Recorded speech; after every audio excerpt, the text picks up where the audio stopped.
நமஸ்காரம். உங்கள் அன்பிற்கும் அபிமானத்திற்கும் உரிய வித்யாபுத்திரன் வி.ஆர். ராஜா குளத்தூர்லேருந்து பேசுகிறேன். இது என்னுடைய 70வது வீடியோ. இன்றைக்கி திடீர்னு முடிச்சுட்டு 69 70 முடித்தா கொஞ்சம் மனசில் ஒரு சந்தோஷம் வரும்னு சொல்லிட்டு ஆரம்பிக்கிறது. காலையில் நினச்சிருந்தேன் இதை பேசணுண்டு. இந்த தபோவன் திருக்கோவிலூரில் இருக்குது. திருக்கோவிலூர்ன்றது திருவண்ணாமலை பக்கத்தை தாண்டி வருது. அந்த தபோவனத்தில் ஞானானந்தகிரி இவர் வேறு இடத்துல இருந்திருக்காரு. முன்னாடி தபோவனத்தில் செட்டில் ஆகிட்டார். அவர் பெரிய மகான். கிட்டத்தட்ட மோர் தென் 200 years லீவ்டு. 250 வருஷம்ன்ற இன்னும் ஜாஸ்தியாக சொல்கிறார் அவருடைய ஏஜ். எல்லா மகானும் இவரை ப்ரைஸ் பண்ணியிருக்கார். இவர் சாட்சாத் அவர் பன்றப்போர்னு சொல்கிறது பன்றையபுரத்தினுடைய அந்த விட்டல் அதை ரொம்ப ப்ரைஸ் பண்ணவர் அவர் அந்த காலத்தில். ஸோ அவர் ஒரு நாமந்தான் கொண்டிருப்பார் அவர். ஸோ வேஸ்ட் வச்சுக்க முடியாது. எல்லா இதுவும் வேணும். எல்லா மக்களும் அவரை பற்றியாடின்னு வருவாள். அதை காத்தால் 4 மணிக்கே எழுந்துருவா எல்லாரும். பட் இப்போ கூட இப்போ இதை ஞானானந்தகிரி போட்டு ஒரு யூடியூப் பார்த்தா வருது. எர்லி மார்னிங் 4 மணிக்கு விளக்கை ஏற்றிட்டு எல்லா மக்களும் கூடியிருப்பா. அப்படியே இதை சுற்றி வருவா, தபோவனத்தை சுற்றி வருவா. இந்த ஒரு பாட்டு பாடிண்டு அப்புறமா விளக்கை அந்த இடத்துல ஒரு இடத்துல யதாஸ்தான பிரதிஷ்டாமை அம்மையார் இடத்துல வச்சுட்டு அப்புறம் பூஜை காரியங்கள்லாம் நடக்கும். பல சன்னதிகள் இருக்காங்க. ஆஞ்சநேய சன்னதி முக்கியமானது. இப்போது இன்றைக்கி பேசக்கூடிய டாபிக் என்னென்னா, இந்த தபோவனத்தில் ஒரு வெரி இன்ட்ரெஸ்டிங் இது நடந்திருக்கு அவர் ஜீவித காலத்தில். இதை யார் சொன்னார்? நேராக பார்த்தவர் அவர் ரமணி அண்ணான்னு சொல்லிட்டு நம்ம நங்கநல்லூர் ஆஞ்சநேயர் கோவிலை கட்டினவர். இந்த பஞ்சவடி ஆஞ்சநேயர் கட்டினவர் ரமணி அண்ணா.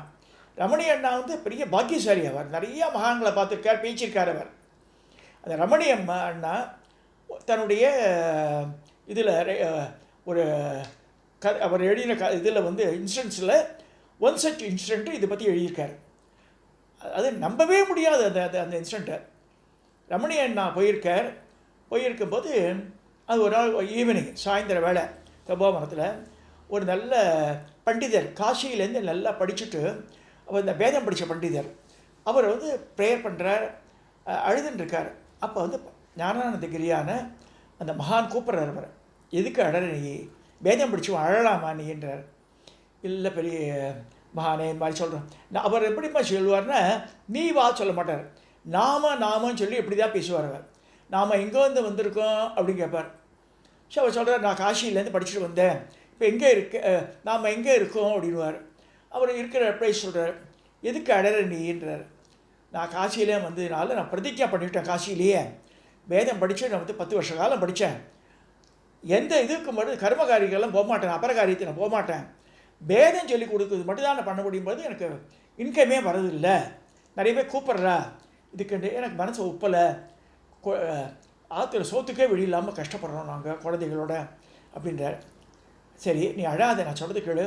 ஆஞ்சநேய சன்னிதியில் போய் விஷ்ணு சஹஸ்ரநாமம் தெரியுன்ற அதை போய் சொல்லிட்டுறாங்கன்ட்டார். நாளைக்கு போகலாம், நம்ம நாளைக்கு போகலான்ட்டார். பாருங்கள், மகான்களுக்கு அடுத்த நாள் என்ன நடக்க போகிறதுன்னு தெரியும் அவளுக்கு. So he retain that person. இந்த வேதிக்கு பண்ணிவிட்டு வச்சுட்டாருங்க. அடுத்த நாள் காலையில் எல்லா இதெல்லாம் இந்த பிரதர்ஷனெலாம் ஆறுது. காத்தால் 4 மணிக்கு 5 மணிக்கு ஆறுது. 6 மணிலேருந்து 7 ஆச்சு, 8 ஆச்சு, 10 மணிக்கு ஒரு கார் நிற்கிறது. 1 இல்லை 2 அம்பாசிடர் கார் வருது. கார் டிக்கியை திறந்து அரிசி மூட்டை கிட்டத்தட்ட அந்த காலத்துலேயே ஒரு 6 மூட்டையோ 10 மூட்டையை போட்டுருந்தான். இந்த கார்லேயே இறக்கி வைக்கிறா. எல்லாம் அந்த மூட்டைகளை இருக்கிறார். அவளை கூப்பிடுன்றார். எங்கேருந்து வந்திருக்கேள் நீங்கள்? நாங்கள் திருச்சியிலேருந்து வந்திருக்கோம் அப்படின்றார். இப்போ என் மடத்துக்கு முதல்ல ஆமாம் வரோம், மடத்துக்கு தரணும்னு சொல்லிட்டு ஒரு சங்கல்பம் பண்ணிட்டு வரோம் அப்படின்றார். ஆமாம், அந்த அரிசியெல்லாம் ஒரே ஈரமாக இருக்க, தண்ணி சொட்டுறதேன்றார். இல்லையே சுவாமி, நல்லா காய வச்சு நல்ல ஜீரக சம்பா அரிசியாட்டம் இது அப்படின்றார். சரி ஒரு மூட்டையை பெரியங்கன்றார். இவரே வரார். அப்போ அந்த பிராமணர் இருக்கார், இந்த வைதிக பிராமணர் அங்கே இருக்கார், பார்த்துட்டு இருக்கார். ஜஸ்ட் சீ தி சீன். என்ன பண்ணுறார்? மேலே போய் அந்த இடத்துல போய் அந்த அரிசியை அப்படி எடுக்கிறார். பார்த்தா தண்ணி சொட்டுறது. மூட்டை தண்ணியாக இல்லை, இவர் மகான் எடுத்த உடனே அந்த அரிசியில் தண்ணி சொட்டுறது. இன்னொரு மூட்டையை பெரியனார், அதை எடுத்து அதுலேயும் தண்ணி சொட்டுறது. அவள் வந்தவாள் ஷாக் ஆகிடுது. இது மடத்துக்கு வேண்டான்றார். இந்த ஞானானந்த மடத்துக்கு தபோவனத்துக்கு இது தேவையில்லை அப்படின்றார்.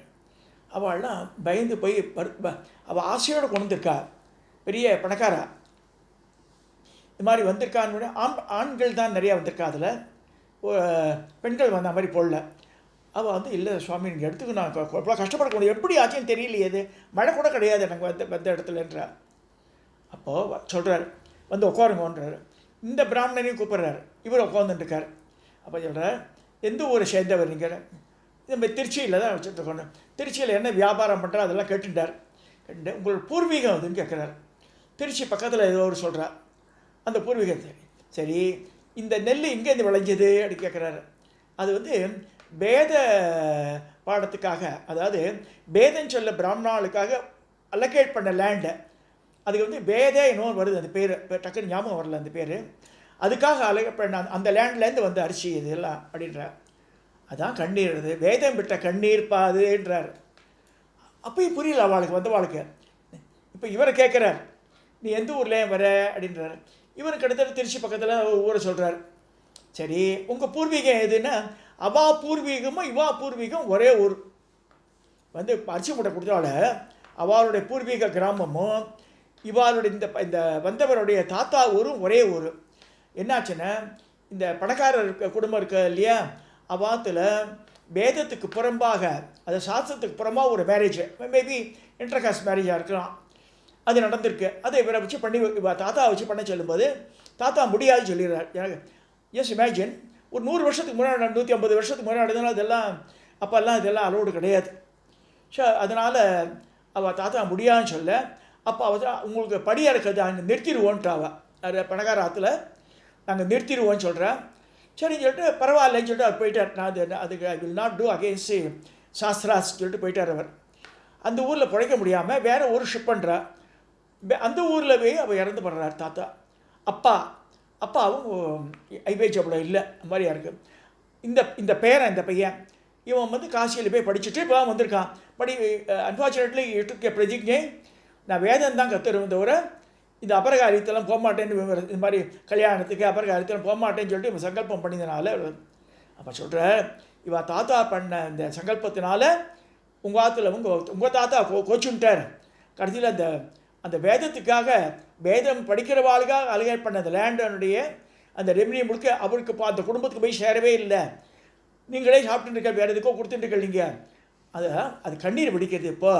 அதனால் நாங்கள் மடத்துக்கு எடுத்துக்க முடியாது அந்த இதை அரிசியை. நீங்கள் ஒன்று செய்யுங்க, இது கொடுக்கணும்னு இவாளோட அட்ரஸ் வாங்கி அங்கே போய் கொடுங்க. இனிமே இவாளுக்கு தான் அந்த லேண்ட்லேருந்து வர அரிசி மூட்டை முழுக்க படி அளக்கணுன்ட்டார். மகான் சொல்லிட்டார் அப்படின்ட்டு. அவள் நெடுஞ்சான் கிடையாது விழுந்து கதறி ஆடுறா அவள். அப்போ இவள் அட்ரஸ் எல்லாம் வாங்கிட்டு நான் இனிமேல் we will take care of you சொல்லிட்டா இவரை, இந்த பிராமணரை. இதை வந்து ஞானானந்தகிரியான சுவாமிகள் எப்படி கார்லேட் பண்ணுறா பாருங்களா. முதல் நாள் வந்தவரத்துக்கு ரிட்டைன் பண்ணிவிட்டு அடுத்த நாள் இவள் வரப்போகிறா, அவருக்கு எப்படி தெரியும்? டெலிபதி இதாங்க, டெலிபதி ஆக்ட் பண்ணுறது. ஸோ அவளை வரவழைச்சுடுறார் அவர். ஸோ வரவழைச்சு is clarifying what is a mistake happen சொல்லி, இனிமே இந்த வேதத்துக்காக அலோகேட் பண்ண இந்த லேண்ட்லேருந்து வரக்கூடிய எல்லா இதுவும் விளைச்சலும் இவாளுக்கு தான் போய் சேரணும். அதுதான் ஆதி காலத்தில் நீங்கள் அக்ரிமெண்ட் போட்டிருக்கேள். இப்போ அதுக்கு அகெயின்ஸ்டாக நீங்கள் பண்ணும்போது உங்கள் குடும்பத்துக்கும் பாதிப்பு வரும் அதில் அப்படின்னு சொல்லும்போது, அப்போ நமஸ்காரம் பண்ணி பண்ணிடுறேன்ட்டேன். இவருடைய ப்ராப்ளம் சால்வ் ஆகிடுத்து. உனக்கு பிரச்சனை சால்வ்லாம் கேட்குறாரு இவரை கூப்பிட்டு. நம்ம இப்போ சந்தோஷமாக இருக்கல அப்படின்ற அவரு நமஸ்காரம் பண்ணிவிட்டு அவரோட ப்ராப்ளம் சால்வ் ஆகிடுத்து. வருஷம் முழுக்க படி வளர்ந்தாச்சு. இந்த பெரிய பணக்கார பிராமணன் other things he will be calling him, he will be helping him for அந்த வேதிக் ஸ்டடீஸ் எல்லாம் பண்ண பிறகு ஒத்துட்டாத. இதெல்லாம் வந்து இருந்த இடத்துலையே ஞானானந்தகிரி பண்ணார். ஞானானந்தகிரி மேலே எங்கள் உருவமாக ரொம்ப அதீத பக்தி.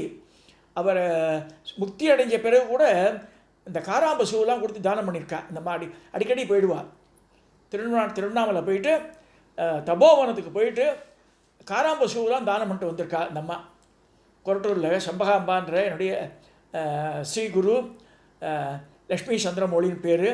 அவள் வந்து பரமாச்சாரியாருக்கும் போயிருக்கா, இந்த ஞானானந்தகிரி மகானுக்கிட்டையும் போயிருக்கா. அவள் வந்து நிறைய அதுக்கு இதெல்லாம் இது பண்ணியிருக்கா. அரிசி மூட்டை வாங்கி போடுறது, காராம்பூஸ் வாங்கி அதெல்லாம் பண்ணியிருக்கா. பூஜைகள் பண்ணிட்டு வருவாங்க போய். காத்தால போனோன்னா சாயந்தரம் வரைக்கும் அங்கே ஃபுல்லாக அந்த ருத்ர ஜமகெல்லாம் சொல்லி அங்கே அபிஷேகம்லாம் பண்ணிவிட்டு அப்புறமா வருவா. ஆஞ்சநேய சந்நிதியில் விஷ்ணு சகஸ்ரநாமம் சொல்லுவா. இதெல்லாம் நடந்திருக்கு. அப்பேற்பட்ட மகான் நம்ம நம்ம வாழும் தமிழ்நாட்டில் இந்த திருக்கோவிலூரில் இருந்திருக்கார். பல பேரோட ப்ராப்ளம் சால்வ் பண்ணியிருக்கார். அவர் வந்து ஜாதி பேதம் பார்க்கவே இல்லை. அகைன் ஐ ரிப்பீட், அவருக்கு ஜாதி பேதம் கிடையாது. நிறைய பல மகான்கள் பல குடும்பங்கள் அவரால் பழைச்சிருக்காரு அந்த இடத்துல. இதை ரமணி என்ன ரொம்ப நான் பியூட்டிஃபுல்லாக சொல்லியிருக்கார். நான் வந்து கொஞ்சம் சென்சார் பண்ணி சொல்லியிருக்கேன், எனக்கு என்ன ஞாபகம் இருக்கோ. ஆனால் அப்பேற்பட்ட மகான் நான் எனக்கு வருத்தப்படுவேன் சில நேரத்தில். நம்ம பின்னாடி படிக்கிறேன் நான் தவிர அவள் இருக்கும்போது போய் நம்ம பார்க்கவே இல்லையேன்னு நினச்சிப்பேன். நான் அது நம்ம கொடுப்பனே இல்லை. அட்லீஸ்ட் நம்ம படித்தாவது அவளை பற்றி தெரிஞ்சுட்டு அவளை மானசீகமாக நம்ம வணங்கினாலே நம்ம வாழ்க்கையில் நல்லதெல்லாம் நடக்கும் சொல்லி இந்த 70வது பதிவை இதோடு நான் நிறைவு செய்கிறேன்.